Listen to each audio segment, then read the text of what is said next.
Bismillah ar-Rahman ar-Rahim, in the name of God, the Compassionate, the Merciful.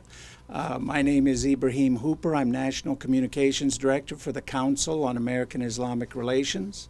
Thanks for coming today.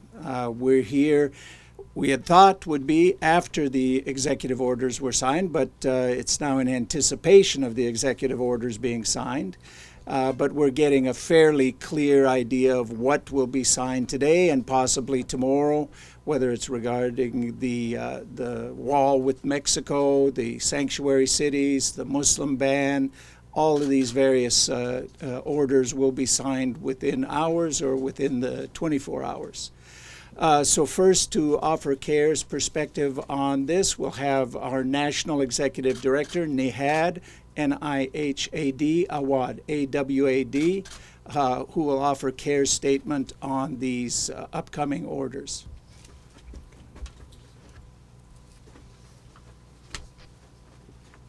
Good afternoon. My name is Nihad Awad, Nihad, A-W-A-D, the National Executive Director of CAIR, the Council on American-Islamic Relations. We have not heard the exact wording of the executive orders, but make no mistake, whatever language is used in President Trump's executive orders on refugees, immigration, and visa programs, Muslims, we believe, are the sole targets of these orders. These orders are a disturbing confirmation of Islamophobic and un-American policy proposals made during the presidential election campaign. Never before in our country's history have we purposely, as a matter of policy, imposed a ban on immigrants or refugees on the basis of religion or imposed a religious litmus test on those coming to this nation. Ideological and religious questioning imposed on our government agencies by Islamophobes, many of whom are now in policy-making positions, will not make us safer and will instead send a very negative message to Muslims that are not welcome in America. One of our nation's darkest moments was during World War II, when we turned away Jewish refugees seeking our protection. We cannot allow religious bigotry to affect our willingness and ability to welcome those fleeing violence and persecution. Refugees coming to America are the most vetted of all those entering our country.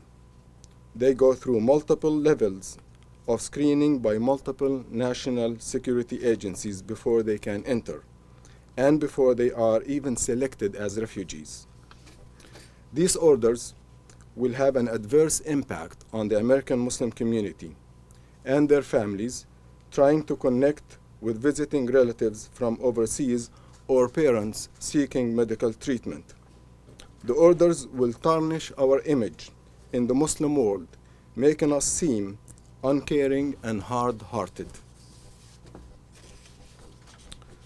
This ban does not make our country safer.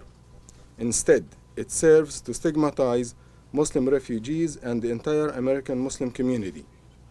It will hand a propaganda tool to our enemies who promote the false notion of an American war on Islam. We have already seen an unprecedented spike in anti-Muslim bigotry in recent months. The negative perception and association created by these orders will very likely cause a further increase in hate crimes, discrimination, and bigotry against ordinary, law-abiding American Muslims. The ban on travelers from Muslim-majority and Middle Eastern nations, as well as the construction of a multi-billion-dollar monument to racism and on our border with Mexico, and the appropriation of sacred Native American lands flies in the face of American values of religious and ethnic inclusion that we all hold dear. We must address the issue of terrorism based on evidence and hard data, not based on faith, race, or national origin. It is encouraging, however, to see that while some national leaders pander to fear and intolerance, many local elected officials and leaders are standing up for their neighbors of all faiths and backgrounds by rejecting Islamophobia and racism. As we see, and we have seen that 1 million people in this country and around the world marching for justice last Saturday, we will, God willing, see more millions join the movement for human rights and equality. We are always strongest as a nation when we stand together in defense of the Constitution and the freedoms it guarantees. Thank you.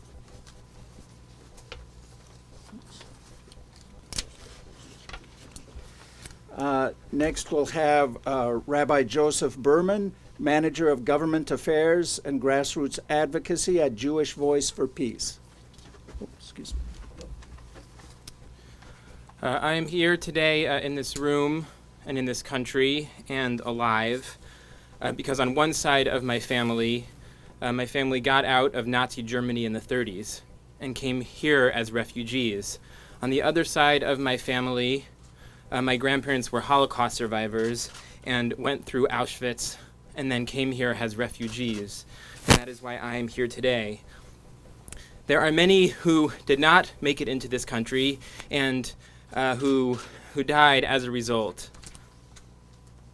Make no mistake that suspending immigration or stopping refugee resettlement, suspending refugee resettlement will result in more death. People will die in refugee camps.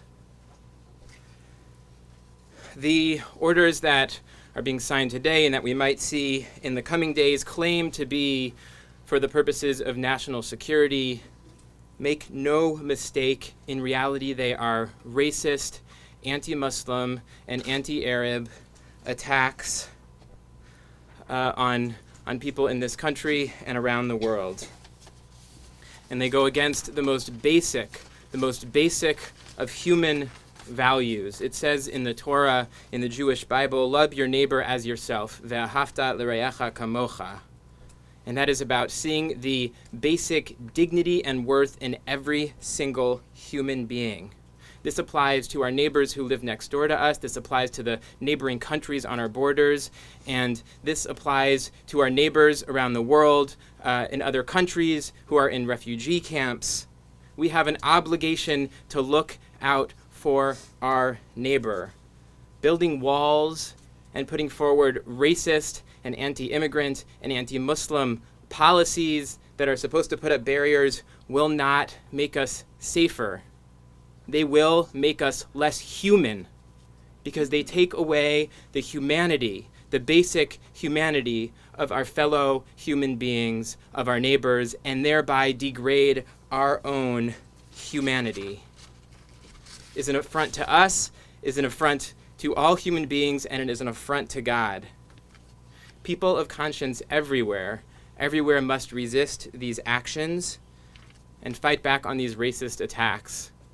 We must speak to all of our elected officials on a national level, in the Senate, in the House of Representatives, and on a local level, in our cities, in our states, everywhere. They also must stand strong against these policies and show that we will recognize the basic dignity and worth of every single human being. We will stand against this hate and this racism.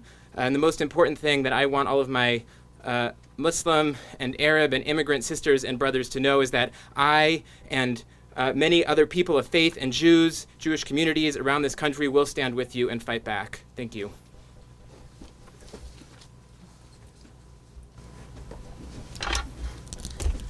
Next, we'll have Rabia Ahmed, Media and Public Affairs Director for the Muslim Public Affairs Council. Excuse me. Good afternoon. That's Rabia, R-A-B-I-A-H. Last name is A-H-M-E-D. The suspension of the refugee resettlement program and the banning of immigration from Muslim-majority countries that we anticipate being announced today or tomorrow sends a very dangerous message, not only to the international community, but to Americans here. What President Trump is saying is that as president, he's really not committed to upholding the values that we all hold dear. that under a Trump administration, the government will judge you based on who you are and what you believe and what you look like and how you pray, and not for what you have done. But perhaps what is even more disturbing in this is that it creates this false sense of security that we're making our nation more secure, when in fact we are not. What we are witnessing in the first 5 days, or first week of the Trump era, is the continued scapegoating of minority communities and the fear-mongering politics that not only weaken our global leadership, but distracts us from putting forth any real solutions to our national security interests, both here and abroad. History has shown us that similar programs based on religious and ethnic profiling, such as the NSEERS program, did not produce any type of terrorist prosecutions and had done very little to enhance public safety, all the while draining very important government resources. A secure America is one that stands by its constitutions and has conviction in it and has confidence that its values will hold the test of time. And real patriotism is the belief in these ideals and being strong and courageous enough to be able to uphold them and stand by them. As Americans, we do not ban, register, or deport people based on how they pray or the color of their skin. As Americans, we do not turn away men and women and children who are seeking refuge and are escaping persecution, violence, and war. It is our hope that in the upcoming days, that fellow partners in our communities will continue to stand proud, and stand loud against these policies and these issues. Thank you.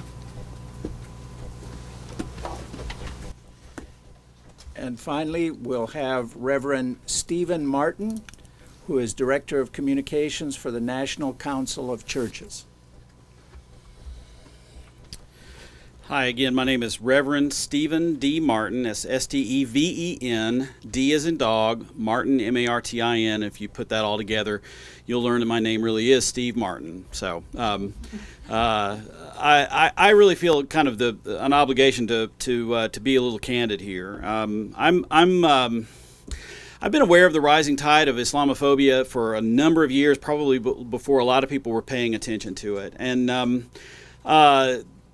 I can't even believe that things are getting as bad as they are. I cannot believe that state-sponsored persecution against a class of Americans is taking place. I cannot believe it. Even though I've been watching it grow, I cannot believe it.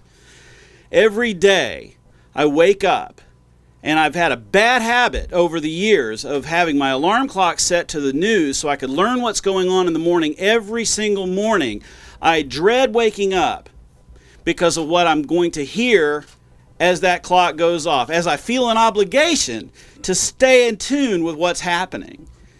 And this morning, the first thing that went off, the first thing that I heard was that the president is not only planning to keep Guantanamo open, but to put more people in it. A cause that many of us in the human rights community have been working on for a number of years to try to get that prison shut down and closed forever. I come to you, though, as a person of faith. I am the communications director for the National Council of Churches, which is a coalition of 38 different religious denominations, ranging from the Methodists to the Presbyterians, the Lutherans, the Episcopalians, peace churches in the United States, and several Orthodox Christian denominations. It's a broad coalition that represents roughly 45 million Christians in the country. And I come to you not as an individual, but also as a person who is connected to that organization and is aware of what's taking place and what's being said among the leadership of those churches and what's taking place in the leadership of many organizations across the country. First, I'd like to say that we support sanctuary cities, and we support the sanctuary movement that is taking place, and we condemn attempts to intimidate those who wish to offer their churches or places of worship as places of sanctuary. We are very, very supportive of the traditionally faithful Christian perspective of offering space to the stranger and the persecuted. we condemn any attempts to define terrorism as a product of any one religion. Christians, Buddhists, Jews, and Muslims alike find extremists in their own communities and refuse to be defined by their actions. We, as the National Council of Churches, harshly condemn terrorism perpetrated by Christians, which happen to be the most frequent forms of terrorism present in the United States. We stand by our faith's call to give shelter and to show kindness to the refugee.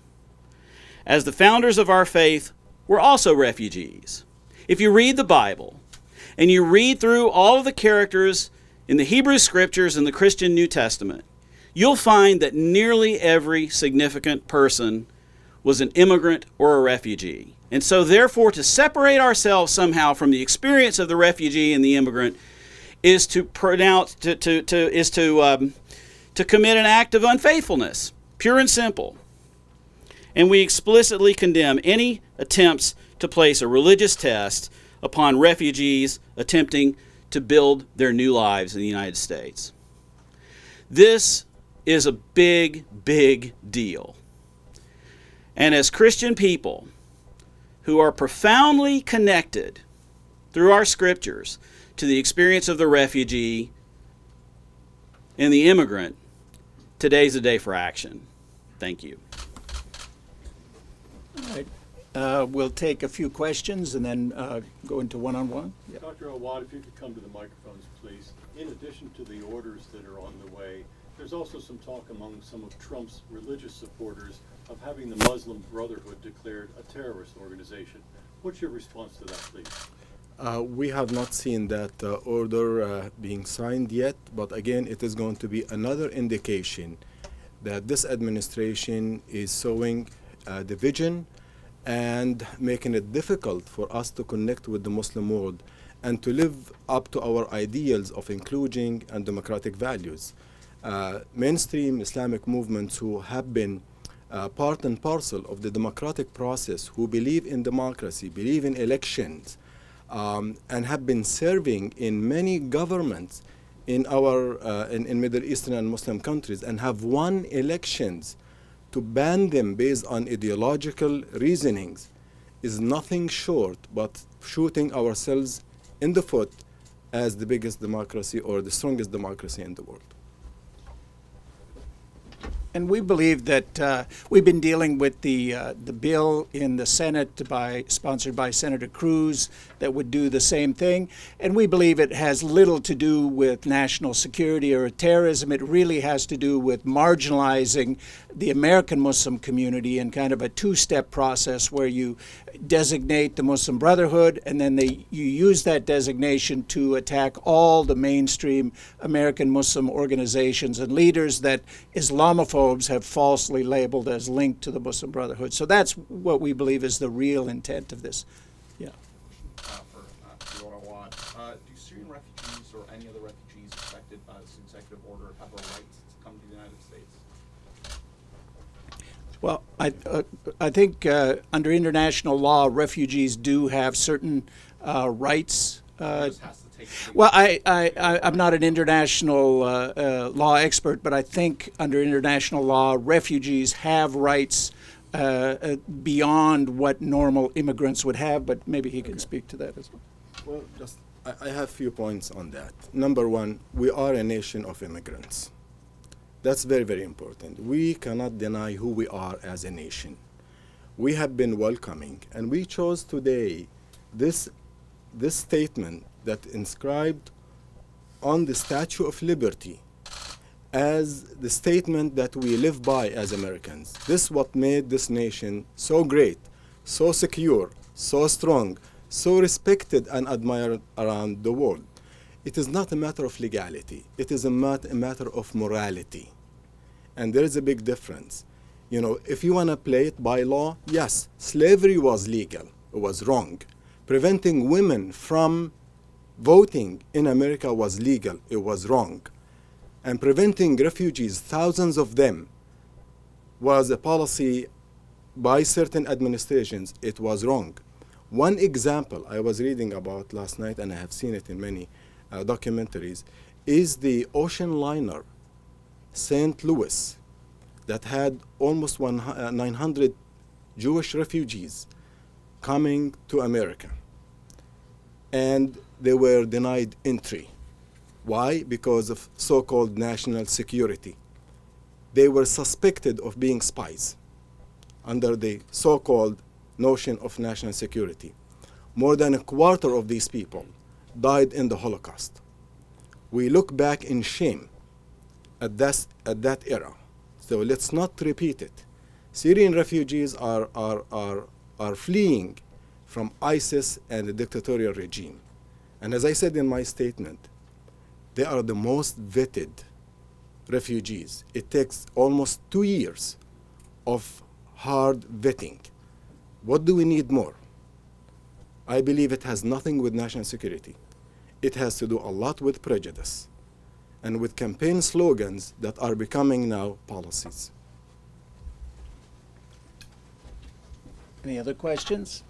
All right, if not, then we'll break up and do one-on-ones for anybody who is on the panel today. And thank you for coming. Assalamu alaikum.